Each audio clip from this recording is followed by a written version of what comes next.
My Full-Size Goddess Horse by Present Perfect.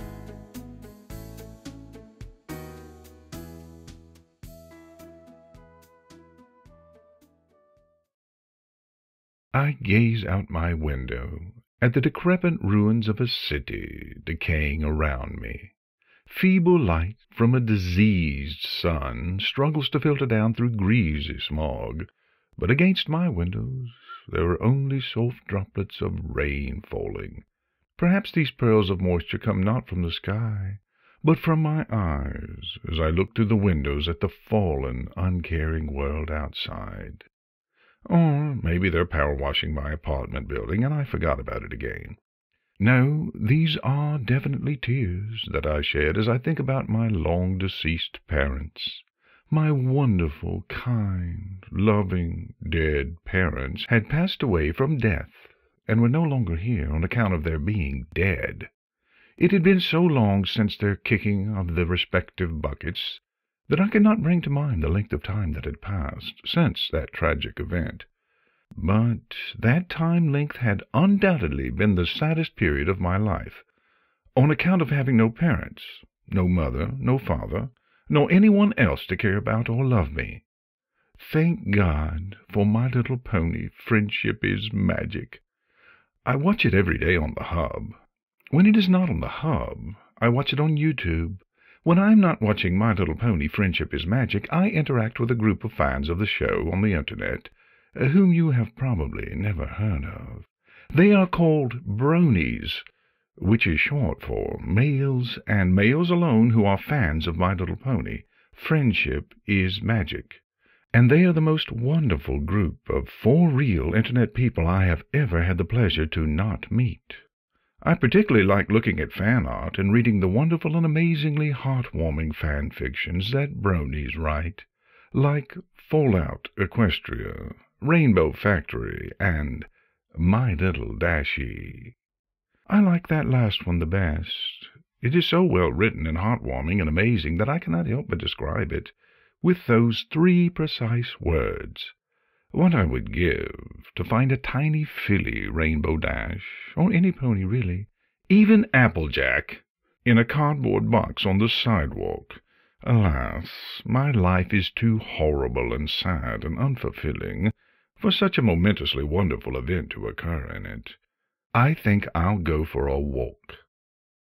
Before she died, from her fatal death, my mother once told me that walking every day would help me lose weight. I had laughed then, discounting her advice callously, as children are wont to do, because I am not fat and merely big-boned. But ever since her shuffling off this mortal coil to a better place, I have realized the error of my ways. Now I take walks daily, sometimes more than once, and with every step I wish with all my heart that she could see me being a dutiful son, only too late. The phone rings. I look at the caller ID and see it is my mother's number. Ah, if only. But such wonders are no longer possible in my life. I let it go to the answering machine, a bright red 99 blinking on the front. Morton! Morton, you lazy good-for-nothing! Pick up the damn phone! The voice sounds so familiar. You lousy, rotten, no-good son! You never return my calls! It's almost like hearing the ghost of my own dear sweet mother here in the room with me. But I know that's impossible, since she had long ago ceased to be, and my father too. I reach for the erase button. Even a text message would be fine. We pay for your cell phone, after all. Your father and I are worried sick. Did I mention my parents were dead? I wipe away an errant tear at the thought of them. It joins a collection of its brothers and sisters in a corner by the television. Then I reach for my jacket, put it on, grab my galoshes and umbrella, and open the door into the harsh and loveless world outside my home. I walk aimlessly, for it does not matter where I go when every place is the same dull shade of lifeless gray. There is no one in the streets. Once this had been a bustling industrial town, but when the economy dried up and the car companies shut down, everything started to fall apart. Now it was like a ghost town. I don't actually live in Detroit, but I might as well. As I cross the street, it's almost like I can hear them, the ghostly echoes of those who had lived here before me, who fled when their livelihoods had shattered against the cold, hard pavement of politics or something. If I listen closely, I can hear their words. Get out of the road, you fat, dumb fuck. I'm driving here. If only I could hear once again such signs of life in this town every day. There are numerous routes that I can take around the city, though it matters little which I choose on any given day. My favorites, though, are a pair of paths that take me by the park. Such a wide open space, with green trees and lots of sky, gray and choked though it may be, nearly stirs my heart to movement. But not even such a splendid sight, shallow as it may be, can reawaken the emotions that died within me along with my parents. I take this route for no reason beyond that it is a route available for me to stretch my legs along. The other nice thing about the park is the benches, or those which remain intact at least, in case I need to stop and catch my breath. I don't need to today, not for long anyway. But it's good that they're there. My walk seems to be taking longer than I'd anticipated, and the sky grows darker as I finally loop back onto the dead-end one-way cul-de-sac on which I live. Because the sunlight has waned so, and because the city shut off all the power to the streetlights, and also some of the stoplights, it isn't surprising that I end up stumbling over something. I turn, a vile curse forming on my lips, before I see it is only a cardboard box. It's rather large. Maybe it contained a television once. Unlike most of the trash that is left strewn about this neighborhood, it is in fairly decent repair, with dirt and dust that cannot have been accumulating for more than a day. I almost feel like smashing it, just so it will fit in, and also because I'm ticked off that it tripped me. But my anger is short-lived, as are all my emotions, due to the overwhelming sadness in my heart, left over from when my parents bought the proverbial farm, oh so long ago. I look at that box, and all I can think about are my parents, and how they are so very, very dead. I sniff back a tear, nod to the box as if apologizing to it, and shuffle back to my home down the dark and dingy street. Over the next few days, the box consumes my thoughts. Is it normal to think about cardboard boxes? Given how messed up the world in general, and my life in specific are, I don't know what's normal, abnormal, right, wrong, up, or down anymore.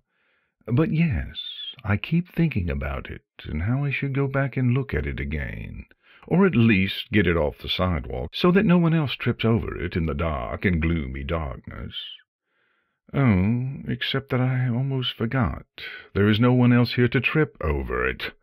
Sometimes, like I said, it's like I can almost hear the voices and feel the presences of other people in this town. I'm like psychic sensitive or something. Well, I decide I'll go look at it again anyway. Maybe someone left some sweet loot inside.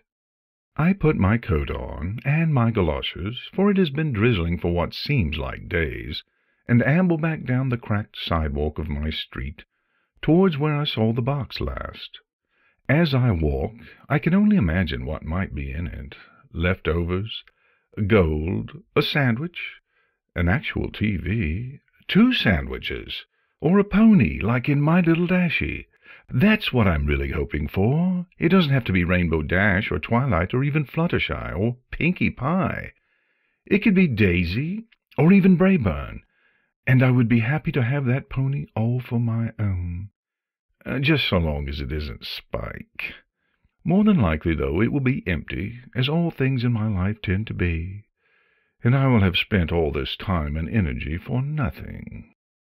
I come upon the spot where I recall the box having sat, but I see nothing. Perhaps some stray vagrant or survivor of the apocalypse wandered past and claimed its food or pony-related contents for themselves. That would be just my luck. I look around, just in case the wind blew it across the street or something, when a voice catches my attention. "If you're looking for me, I'm over here." The voice is mellow and calm, and maybe a little bit annoyed. I spin around and look across the street in front of a dilapidated and burnt-out delicatessen on the corner. There is the box, sitting open, and standing in it, well, standing over it, with her 2 front hooves inside the box anyway, I can't believe my eyes. It's Princess Celestia, the goddess of the sun, the bringer of light, is standing there, right in front of me. I rub my eyes, too shocked by the sight to believe them for another second. "No, I'm really here," she says, and as the full weight of those words sink in, I cannot help but let out a fanboyish squeal. Finally, at long last, here is the filly pony that I have wanted to look after and love, to raise as my own child and learn the redemptive power of love and self-respect from. This is the pony who will change my miserable existence into one of quiet contemplation and calm happiness. Without a second thought, I flounce across the street, as the ghosts of the city call out to me with voices risen by the intensity of the joy that I feel. "Will you watch where you're fucking going?" That joy wells in my heart and almost blocks out the heavy weight of sadness that I have borne ever since my parents were so cruelly taken from me by their act of perishing and departing from the face of this green earth. I reach into the box and scoop the filly up in my arms. "It's okay," I say quietly. "I won't hurt—" "Sweet merciful crap! You're heavy for a filly." "I'm not a filly," she says. "And I think you just called me fat." I refrain from further attempts to pick her up. "Would you like to come home with me? I have a nice safe house where you'll be all warm and cared for and loved." She fixes me with a loving expression, her eyes going wide and one of her eyebrows lifting. "You really could have worded that in any number of not creepy ways, you know." "I understand," I say, and have to hold back tears of joy. "Let's get you home, Sally." "You're not calling me that." That first day with my little Sally, that's what I call her, has been unbelievable. Tired from following me home, she curled up immediately on the couch to sleep, and I sat beside her, stroking her beautiful pink mane. "Stop touching me," she says, her voice full of sleepy adoration as she closes her eyes. "We'll go for walks in the park," I say quietly. "When you've grown up, you can learn how to fly and do magic. We'll have birthday parties and watch TV together, and late at night I'll tuck you into your—" "Would you please stop talking?" I can't believe my ears. Here she is saying her first words, and they're, "I understand," is all I say, and a single tear slides down my cheek as I watch her drift off to sleep. "And can you maybe stop staring at me?" It's the first time I've shed a tear since my parents died that wasn't related to my parents dying. I curl up on the couch beside her and close my eyes. "What? Why are you going to sleep? Oh, geez, personal space, come on." The next morning the sun wakes us, as it should, considering what little Sally's cutie mark is going to be when she grows up. That is, assuming she does find her talent and learn how to raise the sun. Could she even? After all, I know that the sun of this world does not actually rise. What a perfect metaphor! This world is so cruel and dirty and diseased. Something as wonderful as Celestia shouldn't have to face it all alone. Our horrible, uncaring universe, filled with horrible, uncaring humans, will only taint this precious and innocent young filly the more she remains in it. The perfect crimson woe of it all hits me in the face like a sledgehammer being wielded by a Mack truck driver on the Autobahn. The phone rings, but I let it go to voicemail, as I'm too racked with dolorous sobbing to get up off the couch. Aren't you going to get that? Celestia asks in her adorable voice. She must be a little older than I thought initially, perhaps the equivalent of 4 to 5 in human years, if she can already talk. I dry my tears, trying to look strong for her, and sit up on the couch. No, sweetie, don't worry about it. What would you like to do today? Are you hungry? Do you want breakfast? She lets out an adorably exasperated sigh. Ugh, I never expected being fawned over by a dumb brony would be so utterly boring. Yes, I'm hungry. I actually came to this world to get a cheeseburger because, cows in Equestria being sentient and all, eating them is kind of frowned on. A cheeseburger? It sounds strange, but really, what do I know about pony eating habits?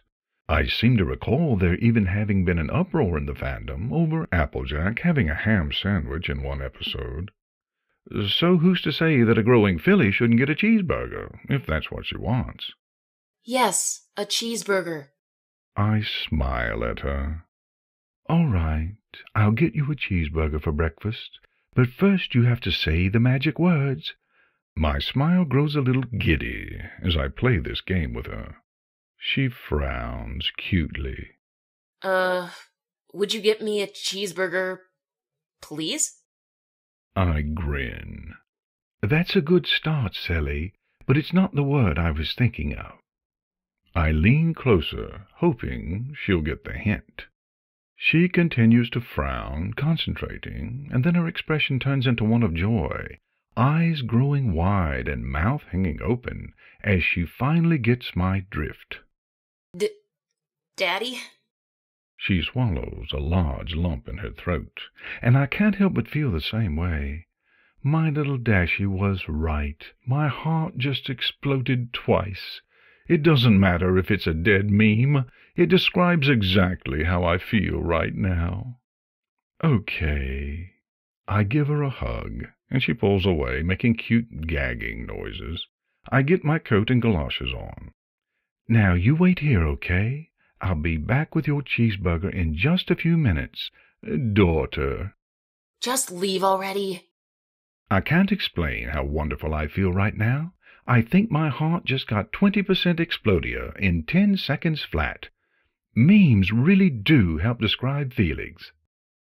The walk to the cheeseburger store is not as bleak and full of despair as my walks usually are.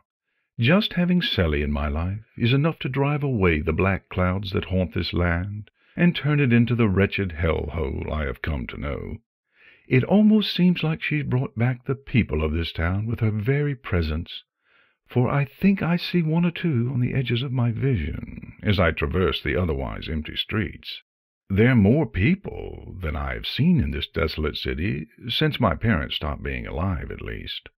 This is good, because as I make it to the cheeseburger getting place, I realize that if there was no one working there, I would have to scrounge for supplies and figure out how to make the cheeseburgers myself. I push through a cracked glass door and step onto a tile floor that is streaked with black dirt from all the grease that no doubt pours onto its surface. A tiny bell chimes above my head, but its sound is more feeble than merry against the overwhelming gloom and depression around me. "Can I take your order?" asked the for-real person behind the counter in front of me. As I scan the menu board, trying to decide if I should get 2 cheeseburgers or 3, because I realize that I haven't eaten yet either, and should get some food for myself, the person says, "Wait, Mo, is that you? Where the hell have you been? I'm pretty sure Christine said you were fired last week after you stopped answering your phone." When I was just a child, probably not much older than Sally is now, I learned a hard lesson the hard way. It had been after school one day, as I waited for my parents, who were at that point not yet demised, to pick me up, when a group of my classmates, whom I considered my friends, emerged from the school building and began to taunt me. They laughed and jeered, poking my belly and saying they wouldn't want to be friends with a fatty like me. I'd only just begun putting on weight then, and their words stung. Worse, their betrayal showed me that I couldn't trust people, and that I should never put my heart out where others can step on it. And then, the only people who I had ever loved and trusted, my dear, sweet, full of life parents, had to go and die, and leave me all alone like that. I almost break down crying, right there in the burger-making building. But I have to be strong. I think of Celestia, and immediately all of that hurt and betrayal fades into the background, like snow on a spring day, and I can focus on ordering 3 cheeseburgers from the slack-jawed individual in front of me. He tries to engage me in conversation as the food is being made, but I leave my heart closed to him. This stranger will not trample my feelings any more than they have been trampled, for I have grown cold and hard to this cold and hard world. I obtain the burgers, paying for them with what little money I have, for there are no jobs in this wretched and vacant suburb. Nor did my poor departed parents leave me any great inheritance when they tripped into the great beyond, a consequence of this world being such a crap shack. But I have enough, thankfully. I turn and leave to go home to my celly. By the time I make it home, my heart is getting all explody again. I have to stop for a burger break part way, even though I'm not walking past the park. But I get home and unlock the door and call out to my wonderful, sweet, and adorable new pony daughter, "Sally, Daddy's home with the burgers." There is no response. My heart falls through my chest, bouncing off my stomach and getting lodged somewhere near my pancreas, as I assume the worst. Maybe I left a window open. Maybe she tried using magic for the first time and teleported somewhere. If she ended up anywhere outside my house, it would be a serious X-Files scenario. My eyes fill with tears as I imagine callous people in hateful white lab coats interrogating, prodding, and autopsying my beloved daughter. Hot tears track down my cheeks and pool on the bag from the burger joint. Then I hear a toilet flush. My heart soars to new heights, and before I know it, in my euphoric relief that feels like flying, I have wound up flat on my back on the living room floor. Oh, wow. She says, her voice filled with concern for my well-being. Do not go in there for a while. That is my advice. She pauses and then asks, Hey, are you okay or something? "Don't worry, sweetie," I reassure her. "Daddy's just resting." It sure took you long enough to get that dead cow back here. Gimme, I'm starving. I hold the bag up instead of answering. With a gleeful squeal, my Sally takes it, using her magic already. I'm so proud, and digs in. I take a few moments to center myself and pull my galoshes off.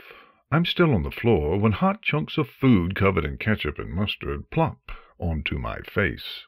I said no onions, she exclaims, with love in her heart. I'm going to be all farty for the rest of the day because I ate 2 of these. You had one freaking job and you screwed it up. I close my eyes and smile. The love I feel from Celestia is overpowering. I've waited all my life for a moment like this to come along and just wash away all the hurt and pain I've lived through all this time. Suddenly, it's as though all the heartache and angst that I have experienced in my life was worth it, just to bring me to this moment. Okay, well, I guess if I can't find a useful human, I may as well head out. Oh no! I knew this day would have to come eventually, but it's all happening so fast. These days have seemed like years, and the years like days. But all I want is just one more second with my sweet little Sally. I would give anything for it. Just remember, I'll always love you. Even when you're gone, you'll always be my little Sally. Yeah, okay then. Thanks for not molesting me in your sleep, I guess. Weirdo. I open my eyes. She shakes her head, and her horn glows, opening a large portal on the wall. Goodbye and stuff. It's been completely not fun. Next time I find a rip in time and space, make sure it ends up somewhere where people are competent. The portal closes up, its soft glow no longer bathing my apartment in its light. I pick myself up off the ground. After the third try, I actually make it to my feet. I wander through the apartment, looking at things, but not seeing them. Except that I do see. Her toys and favorite things are no longer around. The pictures I took of us playing in the park now only show me alone. I never thought that her departure would remove all traces of her existence from my life. I can feel the darkness of the oppressive world closing in around me, drawing me back into my old ways of dreariness and drudgery. No, I won't go back to being that person. I will treasure the time we had together, and will take heart in the gladness she brought into my life, for however brief a period. Besides, it's not like I'll never be able to see her again. I meander into my room and sit down on my computer chair. Waking the desktop from sleep mode, I dial up my internet and go to my favorite pony message board. There, in two-dimensional pixels, but no less real than when she was here, I can see Celestia in all her radiant glory. She's been anthropomorphized in this image. She has enormous knockers, and she's wearing a skimpy bathing suit. And there's another image where the bathing suit has been taken away. I clear my throat and reach for the tissues. The phone rings. I let it go to voicemail.